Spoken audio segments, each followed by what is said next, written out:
Ito yung moment na hinintay ng lahat, ang pagtatagpo ng dalawang bibi ni Sara Garcia. Hi guys! Again, it's me, Vinals TV. So may konting pa-update muna tayo ngayon. Pero bago ang lahat, huwag niyo munang kalimutang i-subscribe at i-hit ang notification bell button para updated kayo sa mga bago kong upload. So sa bagong update natin guys, ito na yung pinakahihintay natin, ang magkaharap sina Jovelyn Gonzaga at Bibi Amara. Ang daming natuwa. Ito daw kasi ang matagal nilang hinintay na makita si Jobs at si Sara with Bibi Amara. Ang daming nakapansin na sobrang napatitig si Bibi Amara kay Jobs. Yung titig na may gustong sabihin. Parang gustong sabihin ni Bibi Amara na, "Tita, thank you for Kaming's Mommy's life. And thank you dahil pinasaya mo si Mami." At may pahabol pa si Bibi Amara.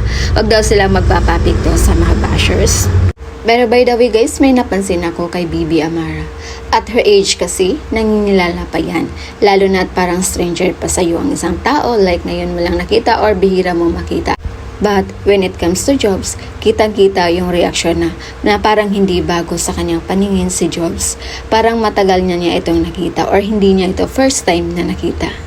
Or sadyang magaan lang talaga ang loob ni Bibi Amara kay Jobs dahil alam niyang mabait din ito.